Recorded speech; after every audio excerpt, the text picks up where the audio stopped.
As you guys know, Botox to me is a very, very important treatment. And you've heard some of my videos in the past, you may have read some of my blogs, but I think some of the information is a bit scattered. What I'm going to do is, in this short video, is go through with you what the most important aspect of Botox is, which in my opinion is long-term gains. You got that right, it's long-term gains. A lot of people are very, very focused on the short-term gains. They look good for a party, there's no education. I find that patients have been elsewhere besides technical how should I put it, not the best results or the uncomfortable experience. Beyond that, which is to me unacceptable, is also really having no education. So what we're going to talk about in this short video is what I like to call the Botox scale. It's something that's original. I've come up with this idea myself, and I want to explain to you what that means. Let's say you're at time point A right now, and you say, you know, my wrinkles aren't that bad. They're really not something that I'm even bothered by right now. I don't need Botox now, but I have some wrinkles. Picture this. In 5 years from now, they will get worse. There's no question that they're going to get worse in 5 years. How do I know that? Why don't you subtract 5 years ago? 5 years ago, your wrinkles were much better. Now, let's take that same time point A and imagine that you start Botox. If you continue Botox over time, your wrinkles actually disappear over time. Don't believe me?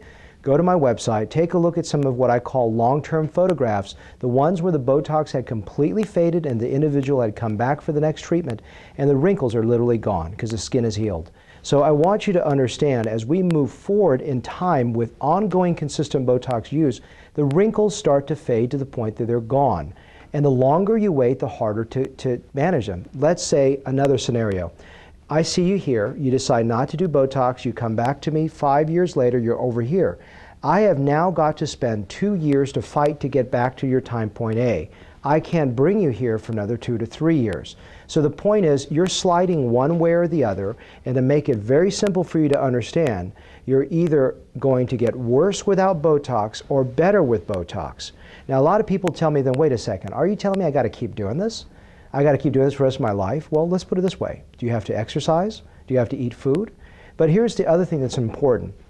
If you're currently at this time point A, and I pull you all the way over to here over, let's say, 2 years of consecutive use, the point is, when I shut down all the wrinkles, let the collagen heal, let the skin heal, the wrinkles start disappearing, the texture start disappearing, you've got to fight to come all the way over here, back to where you are today. So you could move to Alaska, find a place where there's not a good injector, and you still look better than if you've never done anything. And you have to fight to get back to where you are today.